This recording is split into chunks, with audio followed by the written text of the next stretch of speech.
ഒരു കല്യാണത്തിന് പോകാനായിട്ട് ഡ്രസ്സൊക്കെ എടുത്തപ്പോഴേ അതിന് മാച്ചിങ് ആയിട്ട് ഇയറിംഗ് ഇല്ല. അപ്പോൾ ചോദിച്ചൊന്ന് ഉണ്ടാക്കി നോക്കാമെന്നുള്ളത്. ഇപ്പോൾ കുന്തൻ സ്റ്റോണിൻ്റെ ഇയറിംഗ് ഒക്കെ ഭയങ്കര ട്രെൻഡിങ് ആണ്. അപ്പോൾ ഞാൻ അതന്നെ ഉണ്ടാക്കുകയെന്ന് വെച്ചാൽ കുറച്ച് കുന്തൻ സ്റ്റോണൊക്കെ ഇരിപ്പുണ്ടായിരുന്നു. കുറേ കാലമായി മേടിച്ച് വെച്ചിട്ട് അപ്പോൾ ഇങ്ങനെയെങ്കിലും അതൊന്ന് ഉപകരിക്കട്ടെ എന്ന് വിചാരിച്ചു. അപ്പോൾ ഞാൻ വീഡിയോയിൽ കാണിക്കുന്ന പോലെയൊക്കെ ഒന്ന് ഒട്ടിച്ചു കൊടുക്കുന്നുണ്ട് കേട്ടോ. OHP ഷീറ്റിലാണ് ഒട്ടിച്ചു കൊടുക്കുന്നത്. ഇതിപ്പോൾ ഞാൻ പാക്കറ്റ്, അതായത് ഈ വൈറ്റും ബ്ലൂവും ഞാൻ 10 രൂപയ്ക്കാണ് മേടിച്ചിട്ടുണ്ടായിരുന്നത്. പിന്നെ ഗ്ലൂ വേണം, പിന്നെ നമുക്ക് ഐപ്പിന്ന് വേണം. അപ്പോൾ എല്ലാം കൂടെ ഏതാണ്ട് ഒരു 20 രൂപയുടെ ചിലവ് എനിക്കിതിന് വന്നിട്ടുള്ളൂ കേട്ടോ.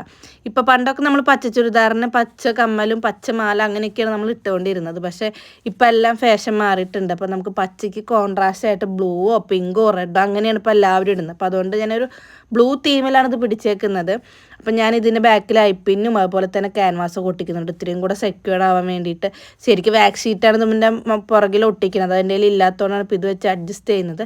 പിന്നെ ബ്ലൂ കുങ്കുരൂസ് ഇങ്ങനെ ഒട്ടിച്ചു കൊടുക്കുന്നുണ്ട്. ബ്ലൂ ബീഡ് കിട്ടിയിട്ട് അതിൽ കുങ്കുരു ഇടുകയാണെങ്കിലും ഭംഗിയുണ്ടാവും കേട്ടോ. എന്തായാലും ഫൈനൽ ലുക്ക് എനിക്ക് ഒരുപാട് ഇഷ്ടമായിട്ടുണ്ടായിരുന്നു. നിങ്ങൾക്ക് ഇഷ്ടമായിട്ടുണ്ടോ എന്ന് കമൻറ്റ് ചെയ്ത് പറയണം കേട്ടോ. ഇങ്ങനത്തെ വേറെ വീഡിയോസ് കമൻറ്റൊക്കെ വേണമെന്നുണ്ടെങ്കിൽ അതും കമൻറ്റ് ചെയ്ത് പറയണേ. ലൈക്ക് ചെയ്യണേ.